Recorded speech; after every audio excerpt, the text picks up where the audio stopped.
Locked On Podcast Network presents Locked On Sports Today. 8th seed. What 8th seed? The Miami Heat are your Eastern Conference champions. Also, how do the Celtics learn from this series? And do the New York Jets already have buyer's remorse on Aaron Rodgers? I'm Peter Bukowski, starting your day with the can't-miss stories and biggest debates in sports. You're Locked On Sports Today. Searching all major sports. Found. Let's start with the biggest story. 150 times a team went up 3-0 in a playoff series in the NBA playoffs, and 150 times that team finished off the series as close as we have ever been to a team blowing it. And then almost immediately it became clear the Miami Heat were not going to fully blow it. 151-0 now for teams leading 3-0 in an NBA playoff series. A 103-84 beatdown at the Boston Garden. And the Miami Heat are headed to the NBA Finals. Wes Goldberg from Locked On Heat joins me now. And Wes, after a couple tense moments for Heat fans, to be sure, over the last couple games, why did Miami look just so much more comfortable for this moment in Game 7? The thing I kept coming back to in preparation for this Game 7 was the Heat have been the better team on balance, even through the first 6 games of this series, despite having lost the 3 straight games. They were keeping turnovers low. They were making more of their shots. Boston had appeared to have gone cold from 3-point range. And when their shots weren't going in, it always felt like their offense stalled, where with the Heat, their shots had been going in, but when they don't go in, they still had like plan B and C and other things to get to. And in Game 6, their shots did go in, but Jimmy Butler didn't have a great game and Bam Adebayo didn't have a great game. And that was the difference for them in this one tonight. You knew that Jimmy Butler and Bam Adebayo were going to show up. That is just historically what it is that they do. I understand that a lot of people questioned whether or not that you could bounce back from such a heartbreaking way in which Game 6 lost. But this is Game 7. Like, I think we sometimes underestimate just how prideful these professional athletes are. If it's just one last game, you're gonna muster whatever it is emotionally. My question is whether or not they had it physically. But credit Eric Spoelstra for drawing up a scheme, going with some different looks with different lineups tonight. Got Jimmy Butler open a little bit more. Bam Adebayo was phenomenal with his screen setting and his passing, and defensively, just another masterclass by him. So he found other ways to make an impact in this one. And I think that's just generally where the Heat always fall back on is, hey, when this thing isn't working, we can do other things to make our players and make our team better, where it just felt like the Celtics, even in this entire series, despite having won the 3 straight games, it kind of felt like plan A or bust for them. Game 6 was a historically bad shooting performance for a team to win a playoff game. In Game 7, the Boston Celtics shot 9 of 42 from 3. That is 21%. This is a team that lived by the 3 all year. They ultimately die by the 3 in this one. When you look at this game, was this just cold shooting for the Celtics, or was this something else that Miami was doing that was whether enticing them to shoot threes or encouraging them to shoot contested threes? What was the plan here, and how was it executed? Defensively, Miami, they were switching everything. They were totally in sync. They were on a string. And yeah, they were running Boston's guys off the 3-point line. They were doing a good job showing help on Tatum's drives, on Jaylen Brown's drives, so much so that they goaded Jaylen Brown into turning the ball over 8 different times. He just looked like he could not dribble all night. And you know what? This is a formula that they've used dating back to the last playoffs is, hey, force him to kind of start going east-west a little bit with that dribble, and you're gonna, and 2 or 3 dribbles down, and there's gonna be an opportunity to poke the ball away, and that's what happened. A lot of those turnovers led to easy points in transition for Miami, and that just kind of set up the rest of their offense. They're getting in rhythm early on in this game, and then I think on the flip side, Boston just kind of went back to that drop defense that they went to for the beginning part of this series, and Miami their shooters just came off of screens and stepped right into open 3 after open 3. And then the Celtics did kind of go more towards their switching scheme in the second half, but by then it was kind of already done. The Heat shooters were in rhythm, and they were finding other ways to generate the looks that they wanted, whether it's the dribble handoffs or just kind of attacking those switches off the dribble and getting into that second box in the painted area. By then I think it was over. So yeah, just again, credit to the Heat where they were able to, they understood the assignment and they executed the assignment better than the Celtics did 4 out of the 7 games.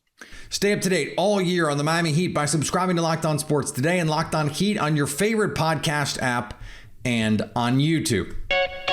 Thanks for making Locked On Sports Today your first listen. Coming up, where do the Celtics go from here? Before we get to that, the NHL is guaranteed to have a franchise win its first ever Stanley Cup. Looking for a delicious snack but don't want all the sugar and the calories? Then you need the best tasting protein bar ever. Built. You got to try this because Built bars are the best. Covered in 100% real chocolate. That's right, real chocolate. And what's even better is that they're still somehow healthy. Only 130 calories, 4 grams of sugar, and a whopping 17 grams of protein. I eat them almost every day. I evangelize them wherever I go. They are a staple in my house. And now you don't need to go and get a box and wait for it. You don't have to go online and wait. You can go to Built.com. But there's this pesky thing called like the space-time continuum and all the things that go into the fact that when you buy something, it takes some time for it to travel to you. You could just go to Walmart or Sam's Club and get whatever you want. Just get the bar that you want right this minute. Eat it in the car on the way home. I know, I will not judge you. The Vegas Golden Knights will face the Florida Panthers for the Stanley Cup after eliminating and absolutely dominating the Dallas Stars in a 6-0 victory on Monday night in Game 6 of the Western Conference Finals. It's the second trip to the Stanley Cup Final for both franchises, as the Knights played for the Cup in 2018 and the Panthers back in 1996. The Stars were eliminated after trailing the series 3-0 and rallying for 2 wins. Teams that take a 3-game-to-none lead in the Stanley Cup playoffs now have an all-time record of 202-4. No team has ever come back from a 3-0 deficit in the conference finals. Vegas will host Game 1 of the Stanley Cup Final on Saturday night. The Philadelphia 76ers are hiring Nick Nurse as coach. Nurse's desire to coach MVP Joel Embiid and his history with Sixers president of basketball operation Daryl Morey played a significant part in his decision to commit to a deal with Philadelphia. This, according to a report over the weekend. Nurse oversaw an aggressive style of defense coaching the Toronto Raptors this season, helping them become the first team to record the most steals while allowing the fewest since the stat was initially tracked in 1973-74 season. The Raptors also led the league in points per game off turnovers while allowing the fewest. Nurse and the Raptors parted ways in April after his 5th season at the helm. He, like Doc Rivers before him, also has an NBA title. On the diamond, the White Sox may have lost to the Angels, but the outcome did not matter as they witnessed a heartwarming return to the mound. The Chicago White Sox lost to the Los Angeles Angels 6-4 on the South Side on Monday. Hey, I'm Nick Morawski from Locked On White Sox. Sox starter Michael Kopech, nowhere near as sharp as he was the last previous outings, 4+ innings, 10 strikeouts, but had some control issues. Sox offense got a couple home runs in the game. Romy Gonzalez, Eloy Jimenez went deep. But the big story is Sox closer Liam Hendricks finally making his way back to the mound after being diagnosed with non-Hodgkin's lymphoma in the offseason. He made his debut on Monday in the 8th inning, gave up a couple runs, threw some around 25 pitches or so. But boy, the fact that he made his way back to the mound, what an unbelievable story. White Sox dropped down to 22-34 on the year. They are back at it on the South Side on Tuesday against the Angels. For more, check out the Locked On White Sox podcast. And the Cubs were down so bad after being swept at home by the Reds. Marcus Stroman made sure the slide stopped, even with the Rays on the other side. Cubs beat the league-leading Tampa Bay Rays today, a 1-0 on the back of a Marcus Stroman complete game, one-hit shutout. It was a brutal weekend for the Cubs, which we will talk about on the show, so I'm not going to be overly excited as they got swept by the Reds. But today, Marcus Stroman did what true aces do, and that is come out and be the stopper for the Cubs, and all they needed was a Mike Tauchman sac fly in order to win this game. And Stroman, I believe, got the most whiffs in a game that he's ever gotten in his career, so the stuff was really moving today. Control was great, and he has been one of the few, but one of the definite bright spots of this season for the Cubs. He will be able to opt out of his deal at the end of this year and become a free agent, so you might hear him come up in trade rumors as the deadline approaches if the Cubs continue to struggle. But the Cubs dominate 1-0. Marcus Stroman's the story, nothing more than that. If any team was going to do it, come back from 3-0 in a playoff series, it was going to be this Boston Celtics team against this Miami Heat team, having won 3 in a row. It is a 2 seed against an 8 seed. This was all set up for Boston in Game 7 at home, right up until it wasn't. And it was clear from the jump the shots were just not falling. And then they didn't fall at a ridiculous level, a 39% shooting game for the Boston Celtics, a shade over 21% from 3. John Corrales is in Boston shaking his head, hosting Locked On Celtics. And John, this was a team that all season, they played the math. They said, we're going to shoot threes and we're going to bet that over time, we're going to make enough of these to beat you. They didn't in this game. What else went wrong for them? Well, you can start with Jason Tatum rolling his ankle on the first play of the game. That really put them a bad omen, behind. to be sure. That's yeah. When your star player gets hurt on the first play, that's not great. But this is why you are supposed to close out Game 2, so you don't put yourself in a situation where it's a Game 7 and you're kind of susceptible to the sprained ankle, the outlier shooting games. So that hurt. Jaylen Brown just, I don't know, 8 turnovers. What do you say about 8 turnovers from your second best player? So, and then there's the shooting. I think the Celtics, they could have played better defense. They could have, found Caleb Martin. I don't understand how he didn't win the MVP this series, but they just made a lot of the same mistakes, and it just all flows off of they weren't hitting their threes, and then when they don't, they try to do too much the other way, and they get frustrated and they turn the ball over and they start to foul, and it's the same old story for these guys. So it was they had chances through 3 quarters. They had it down to 8 a couple times in the third quarter, plenty of time to make a run, and they could just never do it. Our friend Matt Moore, who hosts Locked On Nuggets, who I will get to talk to a couple times over the next few weeks, had a great stat that showed the ridiculous defense variance when Boston hits shots versus when they don't. It is enormous, both anecdotally and analytically. What do you make of that gap for this team? A team that's the kind of thing we expect of a young team, right? That says, okay, when we make our shots, we'll go play defense. This is a team that was just in the finals, that's been to the Eastern Conference Finals seemingly every year. How does that happen to a team like this? Well, they spent all season being an offense first team, and that was a bit of a departure from Ime Udoka last season, who finally got them to become a defense first team. The offense first is their nature, right? Like, it took Ime a few months to get them to fully buy into this is how we're supposed to do it.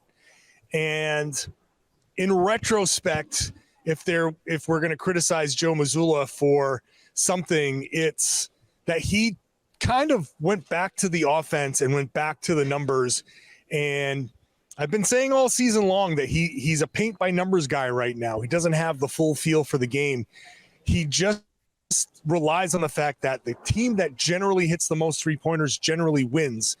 But the problem with those statistics is they're over a long period of the regular season. And in the playoffs, it just seems to come down to the slog, the rock fight. And the Celtics can't participate in that long enough. They can do it for stretches, but they can't do it long enough the way they're built or the way they've been trained to kind of get through an entire series and an entire playoff run. Stay up to date all year on the Boston Celtics by subscribing to Locked On Sports Today and Locked On Celtics on your favorite podcast app and on YouTube. Coming up, do the Jets already have buyer's remorse with Aaron Rodgers? The New York Jets had to have Aaron Rodgers this offseason. They gave up a ton to obtain an aging legend at quarterback. Could it be they already have buyer's remorse? Host Tyler Rowland and Alex Clancy from Locked On NFL explain why the Jets may not, but it seems like they should. Alex, we're talking about a cantankerous personality here who has been given, carte blanche basically with a new organization that doesn't know him all that well with the time they've spent together so far. Should New York fans and maybe the organization be a little bit worried here that they've given too much power to a guy who you might not trust with all that power? This is like the start of a Disney movie where the antagonist is somebody that's kind of an outlier, kind of an outlaw that comes to this young group of, this school of, high school football that, is rich in history, but has been down on their luck. And it turns around at the end and he becomes the homecoming king. Spoiler alert, this ain't gonna be that. Okay, this is exactly what they signed up for. This is exactly what they knew could potentially happen. And this is exactly the Hurricane Aaron Rodgers that we see coming through East Rutherford, slowly but surely inching closer. This is one avatar of the 100 different selfish avatars that Aaron Rodgers, embodies, depending on the state that he's in, whether he's doing his retreat or trying to decide what he wants to do or playing the victim or asking people about different things. Like, right. I don't feel bad for the Jets. They know exactly what they did. It was rational to them to be able to catch lightning in a bottle for one season, maybe two, in an AFC East that showed weakness towards the end of last season with Josh Allen. They see a chance to leapfrog New England, to leapfrog Tua, and to potentially leapfrog the Bills in an effort to completely blow up Orchard Park, or blow up that roster.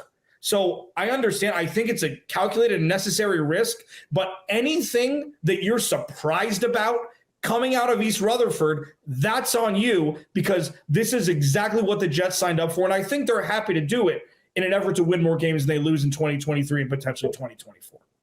I agree. I think we're seeing a desperate team. It is just a couple practices, but there's a reason why there was the percentage kicker in the trade. Why the Jets said, well, if Aaron Rodgers plays 65% of snaps, then it's a first round pick. It's because age and injury go hand in hand. Aaron Rodgers is going to be 40. He was not great last year. Part of that is because he was hurt. He broke his thumb and had a rib injury. This is unfortunately part of a late career trend for Aaron Rodgers. 2018, a tibial plateau fracture, played almost the entire season, save for a quarter, with an injury. In 2017, he lost half the season with a broken collarbone. The older you get, the harder it is to maintain your body. We're seeing this with LeBron James, who was never hurt ever, right up until Father Time started to catch up with him. Father Time, doesn't matter, has been around a long time, still runs a 4.2 40. He catches everyone eventually. And what this early calf strain, it's not cause for concern yet, but what it identifies is the risk the Jets took in a player who clearly did not play as well last year, both before and after his injuries. who now has an even higher risk of injury another year into his career, another off-season, now more off-season work because he's going to be at OTAs in addition to whatever he does off the field. Buyer's remorse. I don't know about buyer's remorse, but it's a great reminder of the risk they took. That said, it could all still absolutely pay off. And finally, speaking of quarterbacks and their injuries, the Raiders knew all about Jimmy Garoppolo's foot. So much so they had him sign a waiver. You know, like when you go to a Buffalo Wings place and you order the hottest sauce on the menu. Except this waiver could remove any pay the Raiders may owe Jimmy G. The Raiders could terminate Garoppolo's contract for any reason related to the waiver, and that Garoppolo will not be paid any of his $22.5 million base salary for the 2023 season unless he passes a physical. I don't know about you, but I've never seen a wing so spicy I'm willing to risk $22.5 million on it. But I haven't seen every episode of Hot Ones, so we'll see. Thanks for making Locked On Sports today your first listen. Now go find your favorite team's Locked On podcast and make them your second listen. Coming up tomorrow, who will it be? The Heat or the Nuggets winning the NBA title? So at least until tomorrow, stay locked on sports today. Locked On Podcast Network presents Locked On Sports Today. For more episodes of Locked On Sports Today, go to our video on demand. Click on sports at the top of your screen. There, you'll find past episodes of Locked On Sports Today, plus other Locked On shows on demand.